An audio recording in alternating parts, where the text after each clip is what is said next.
Welcome back to episode 36 of Blurred Summits. Today, we're talking about finding meaning in our lives. So we'll talk about how to find meaning in your boring classes, the Ikigai technique, and then we'll just talk about some other tips to finding meaning there.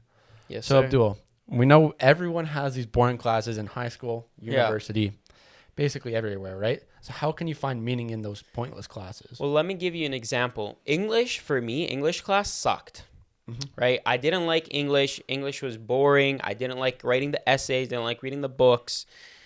Shout out my English teacher. She's my favorite teacher. But, you know, she even knew. I even told her I don't like English. Yeah. And she respected that. But, you know, she gave me a really good perspective about English.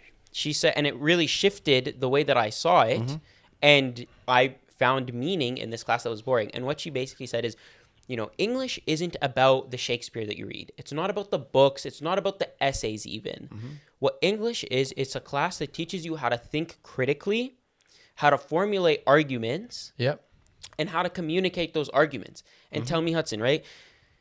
Isn't communicating arguments, even figuring out what your arguments are, finding evidence for those arguments, learning how to critically think, isn't that something that you're going to use as a lawyer? Yeah, that's pretty spot on with that. That's right. That's something that I'm going to probably use as a doctor when I go do that. You're going to use it as an engineer, as any sort of job you can think of, even in life. Yeah, but right? I think the issue with that is the teacher sets the tone for that stuff, right? I think that's the only downside is... I think you set the tone for that. But the only reason you realize this because of your teacher. That is true. She was the one who kind of opened the gate to allow me to see that. But I think that perspective shift, I've sort of started to carry that into other classes as well. Yeah. Right? And to sort of see like, sure, for example, I'm in a sociology class. Maybe I don't agree with the stuff that's being said. Maybe I think it's garbage. Maybe I think that they're throwing some BS at me and they're telling me this is science, right? Yeah. Well, what my perspective shift now is that maybe the fundamental truths about my reality that I've taken as to be facts, maybe they're wrong. And I need to increase my ability to listen. So sociology class for me has now turned into, can I put myself in the other person's shoe and can I listen to what they're saying and why they believe the things that they believe? You see what I'm saying? Yeah. It's not even about sociology anymore. Yeah, but see, the hard thing with that class for us is we don't have class like 3/4 of the time. That is true. That's very true. I think we might have had 5 proper lectures all semester so far.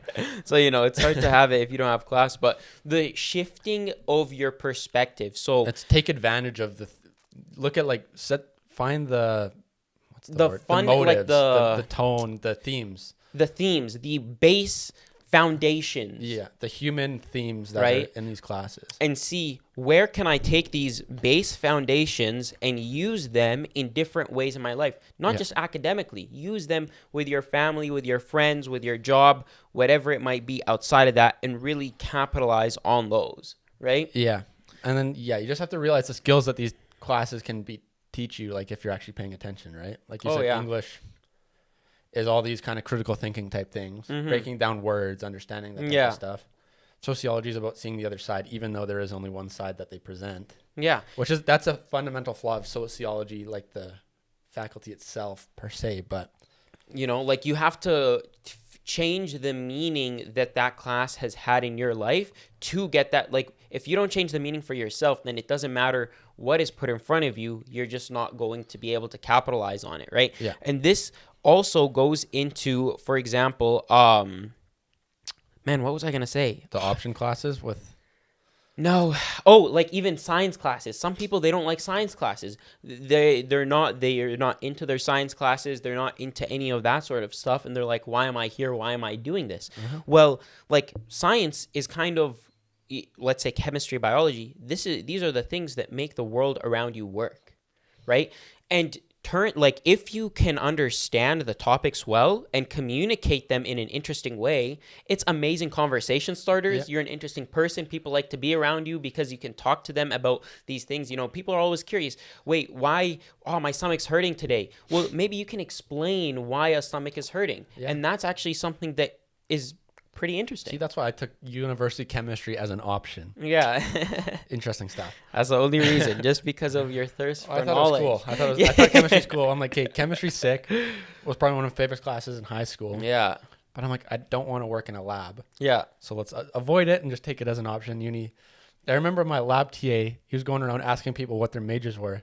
I'm like, they're like science, bio, chemistry. And I'm like, econ. He's like, okay. I'm like, look, man, if I didn't want to be here, I wouldn't be here. Exactly. You know, and like with classes that we maybe judge beforehand, you know the old saying, don't judge a book by its cover? Yeah. It's the same thing with classes, right? Yep. Maybe the title of a class is boring, or it seems like something that you haven't had a great experience with in the past and might not be too fantastic. This was with my experience with one of my classes about, you know, it was in a psychology class. It was an advanced psychology class.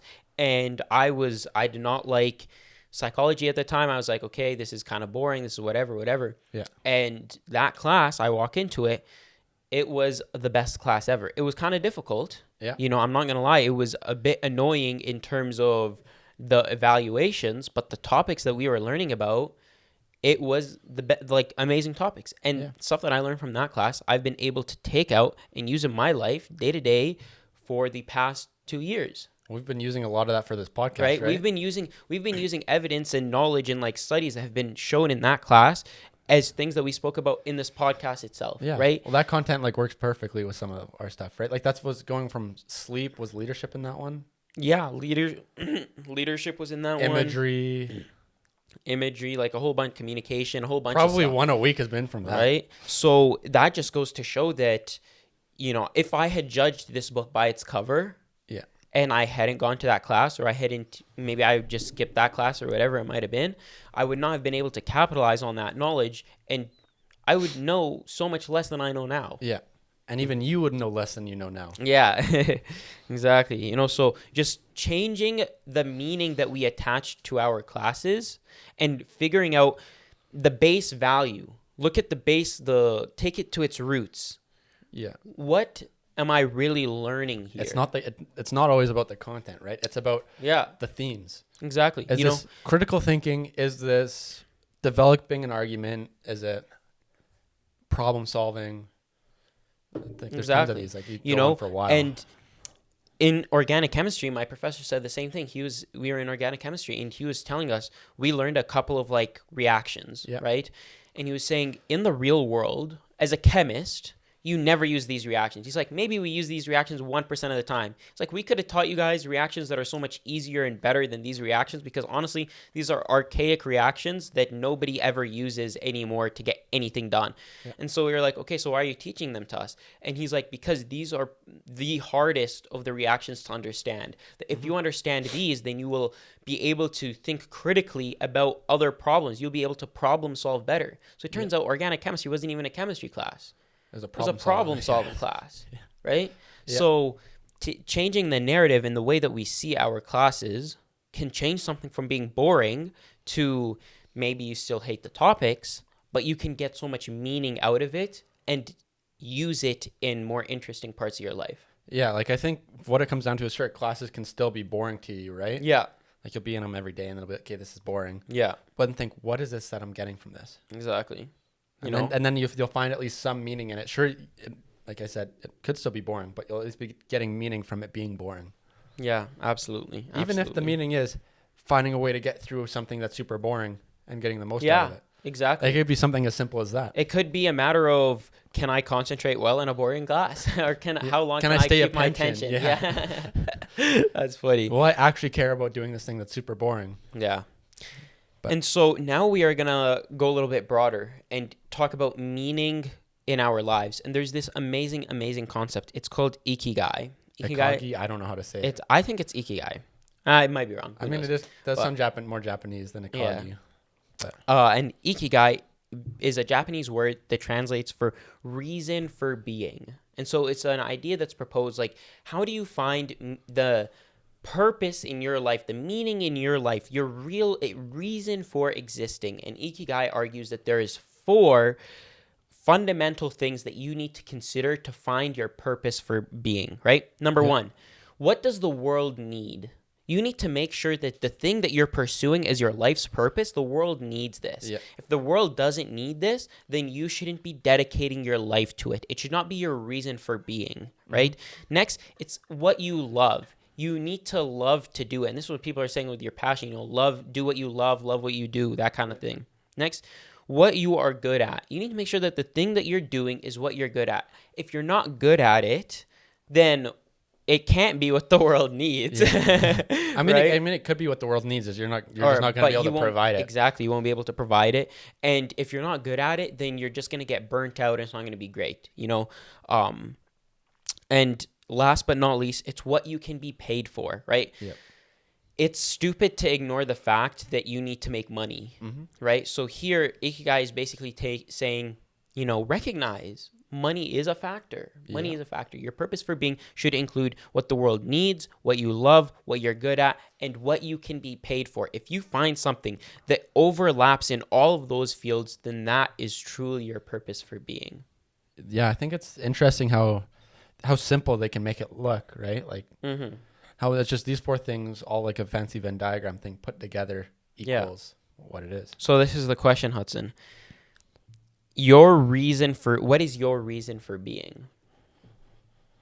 Like you're talking like this would be like profession, right? Like this would be like doctor, that type of thing. Yeah. Well, I guess, if that's what you're getting paid for, then it has to be, right? Well, it doesn't have to be. Like you could also have side hustles. Yeah, that is true. That like is side true. hustles could be your Ikigai. It just might like the paid for not enough to where it is everything, right? But like what is a compelling vision that gets you out of bed in the morning? That's your reason for being. What is it? Well, I guess it's like being a successful lawyer at this point, right? Right. With university. So it kind of does fit the mold of the all 4 there. So. Yeah. Like, does the world need good lawyers? Yes, it does. Right? Yep. It would be bad with corrupt lawyers. Yep. Right? Is it what you love? Is law something that you love? Right? Is it what you're good at? Right? Well, that'll come. Well, Hopefully it would. And naturally you're inclined to argue. Yeah. No, my parents said that too. Like for years growing up, my parents were like, you'd be a good lawyer. Yeah. Yeah. I can see it. Right? And lastly, what you can be paid for. And, you get paid as a lawyer. Yeah. Right? So these 4 things, they come together, they overlap, and now your reason for being is this thing that you're pursuing. So that's like, it's a good way to mark that, am I on the right path? Yeah. Yeah, like with this podcast underneath this, I'd probably call this more of a passion thing as of right now, more so than anything, right? Yeah. So a passion is something that you are good at and something that you love, but isn't something that the world needs or what the world is, or that you can be paid for. Well, I disagree. I mean, it could be something that the world needs is. Yeah. But like you can be paid for it, but we're not being paid for it, so it doesn't fall into like the profession / passion type of thing yet. Eventually, maybe it will. I guess we're getting near. Hopefully, one day it will be. Hopefully, yeah. But as of this very moment, it is a passion. That is right. That is true. That is very true. And so the Ikigai method is a way of self-evaluation. It is let us be self-aware. Yep. Let us be self-aware. Recognize these 4 components. Am I doing right now in my life something that is on the pathway to my Ikigai? And be critical of it. Be like, you have to be critical of it. Because if you're just saying it and you're deceiving yourself, then one day you're going to wake up, you're going to have a midlife crisis. Yeah. Right? So, but I think it's a really, really amazing diagram. I really loved it when I first saw this diagram. I think it looks kind of confusing at first, but then when you kind of look at it and break it down, it makes a lot of sense and it becomes crystal clear. Yeah. Ikigai. So let's move into kind of some tips that we could provide that would help you find some meaning, right? Absolutely. So I think the first one is explore, experiment, and ask questions, right? 100%. Like if you're not exploring, you're not trying to like find new things, learn new things, you're not really going to be able to find something that has meaning for you, right? Because meaning isn't things that sit on the surface. You got to do a bit of swimming, dive down to the bottom to find that stuff. Experiment again. You're not going to know just by looking at something. That's what I've had meaning in. Yeah. You got to try these new things out. Some obviously won't stick. Others will. Yeah. Like I guess for that one was chess's one, right? Like from the outside, that doesn't look that good. But as you got more into it. And you play it, I'm more into it, learning more, diving into it. Yeah. Like at this point, I've been playing chess for over 2 years. Like, yeah. I guess Would, that like again, off and on, like, but like with commitment, like you've been playing it with intention, not just like casually playing it, like but, I've purchased with meaning. I bought like opening things, I bought books, I bought all these things to improve the knowledge, right? So that kind of shows that that's trying to find meaning in that thing, right? Absolutely. Do you have something kind of like that? As chess? Oh my goodness. Like you're kind of like, I guess that like again that's something with like I'm really, especially in maybe the past 2 years or 3 years more than ever, I've really been getting into my nonprofit eQuilearn, right? That's something that I'm really finding a lot of meaning in, and reason for being. It's like more than when I first started in the organization. Now it's like something that, I can't even see myself possibly leaving in the future, Yeah. Well, I think with a lot of these, right? Like they kind of start off kind of casual, right? Like, yeah. I know with the chess for me, it was me and Kyle. We were bored in an econ class. Yeah. We're just sitting at the back. I'm like, Kyle's playing some chess. I'm like, okay, I'll play you. And then, there we go. Before the chess boom, I was there before it all happened. Yeah, before chess became cool. Yeah. I guess. Yeah. If it's cool. Hey, bro, look at all the streamers playing chess. Yeah. I'm just messing with you. Next one is... I guess before it went mainstream, though, was what it... Right. Now it's mainstream. Queen's Gambit. That is true. Queen's Gambit made it popular. Next, tip for finding meaning is you want to build relationships. Yeah. Relationships open doors for you that you might not have seen before, right? Yeah. There are invisible doors all around us, and the more relationships that you build, the more opportunities that are going to be presented to you. And it goes back to your point. It will allow you to experiment more, the more relationships that you can build. Yeah, you just have to, obviously the more people you talk to, the more ideas and things you'll be open up to. Exactly. Yeah. Obviously, sometimes they might not be the most interesting things. Won't be for you, but if you're not out there making these connections, you'll never know. Yeah.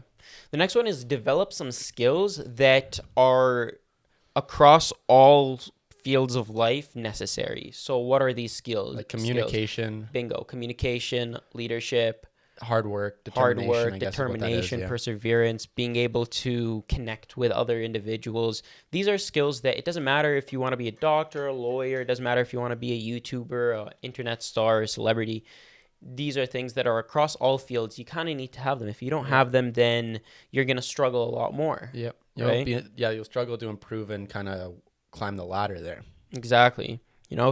And belong to a community, right? Belong to a community.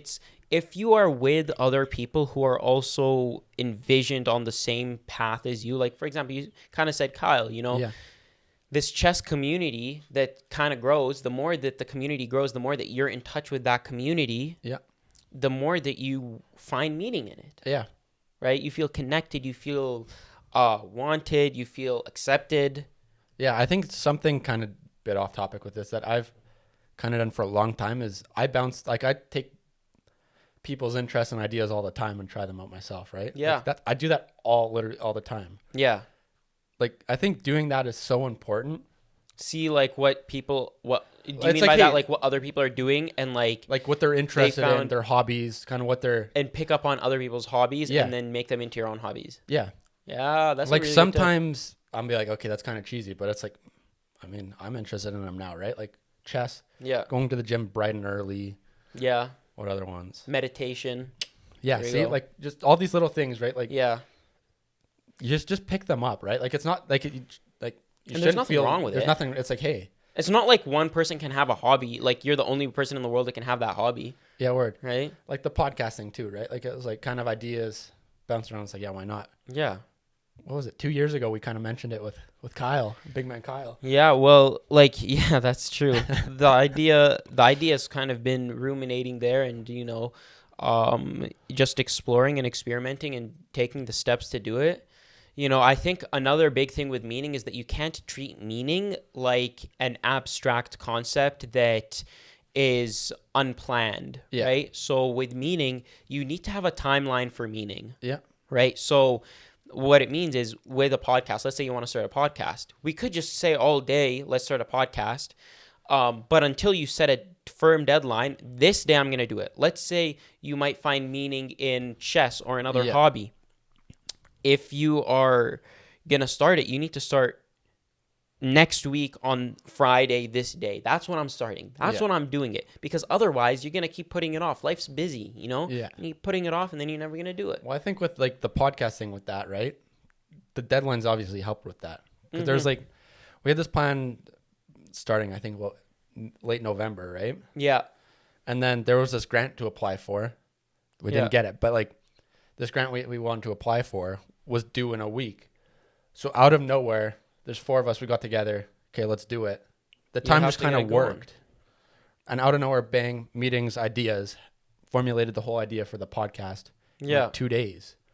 You know, so it's like with exploring, experimenting, asking questions, figuring out where the meaning lies in your life, it's not abstract. It's not one day you're going to stumble upon something that's going to be meaningful and you're going to be great. Could be. I mean, you'll stumble across it, but to find the actual meaning... It takes effort. It needs to be intentional. It needs to be treated just like any other goal. Yeah. Like you can't just say that I'm going to stumble through it and then, like maybe you could possibly stumble through it and figure it out, but you need to be intentional with how you approach that or else it'll just pass you by. Yeah.